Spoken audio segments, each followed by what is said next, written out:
Alright folks, welcome back to Duty's Daggers. We got an unboxing today, something from Concept. Let's go ahead and check it out. Please subscribe to the channel if you would, please. Look down there and make sure you are subscribed. And while you're there, like the video. Do it right now. I'll go ahead and I'll wait for you. Go ahead. Alright, thanks. Concept. Let's see what we got.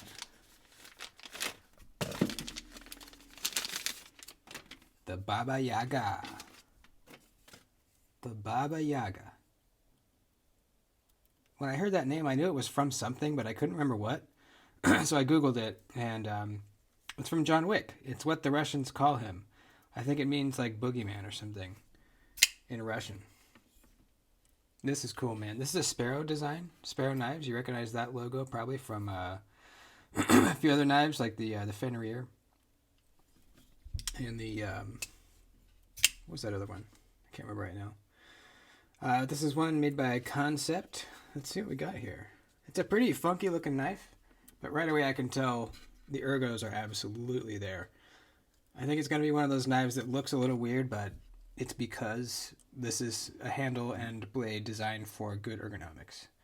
And when you have that, when you're designing a handle for good ergonomics, it doesn't always look like the best. For some people like this kind of design. I kind of do. Yeah, other people prefer more of a sterile design. I like both. This is design. It says Greg Schaub. He must be part of Sparrow Knives or something like that.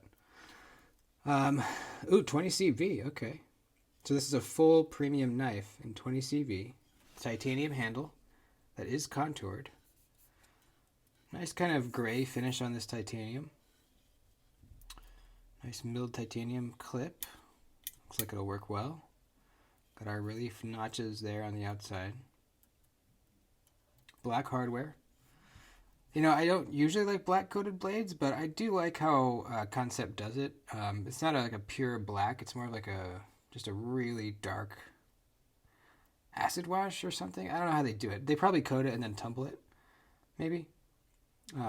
Regardless, if I'm going to have a black blade, I usually like it to be like this.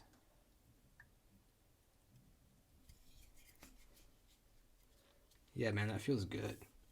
There's a really good choke-up area right here. See how your pointer finger goes here, and then your thumb rests kind of on this little ramp right here? That feels great, right here. And then if you want your thumb to go above that, it kind of goes on this downward slope. Yeah. Let's see... Oh, it is hollow ground too. Yep, it's hollow ground. Nice and sharp. Pretty thin behind the edge too. Let's see what we're looking at. The blade stock is pretty thick though. 157 thousandths. But behind the edge, we are looking at about 12 thousandths. So that is great. Yep, 12 thousandths. That's awesome. I'm almost seeing like a point here. Seems like this edge comes and then right here almost goes off into a different direction. Do you guys see that? Am I just tripping? It's almost like a super elongated tanto. But functionally, you're not going to notice that. It's going to be a good utility cutter. I would call this a modified sheep's foot. You know, definitely not a Warncliffe. Definitely not a drop point, so I would say sheep's foot. How's the action? Thumb stud opener. Pretty good detent for the thumb studs. Yeah. Yep. You can reverse flick too. Yep. Nice and easy.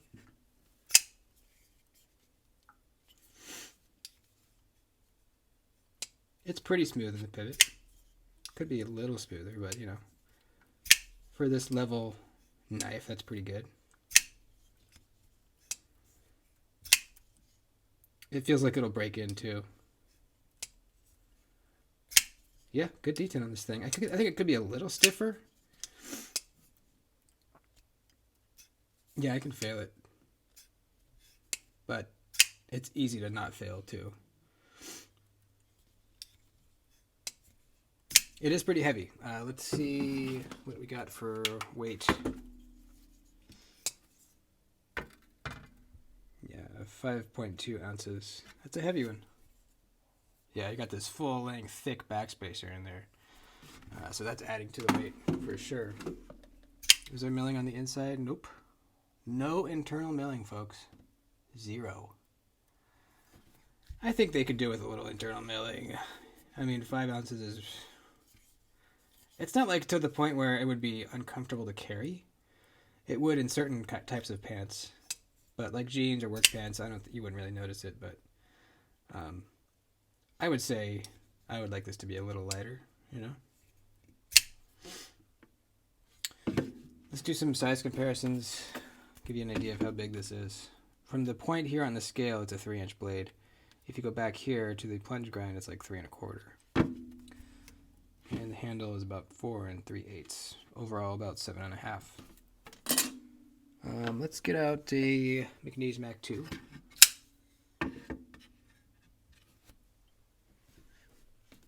Bastide Raccoon. How about, let's see, Terra Shadow. Right around shadow size there. Nightshade, maybe. It's a good knife size. I like this knife size.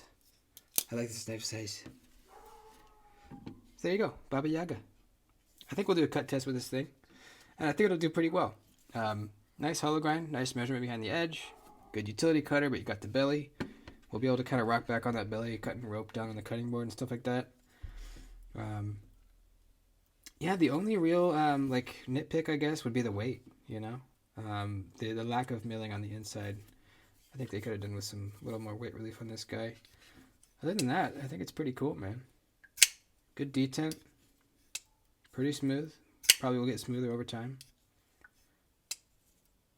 Yeah, there you go. The Baba Yaga. And it's fun to say. That's it. Thanks for watching. The link will be down below if you want to go take a look at this. I didn't look how much it was, so go click the link and that'll tell you. Thanks for watching. I love you guys. I'll see you soon.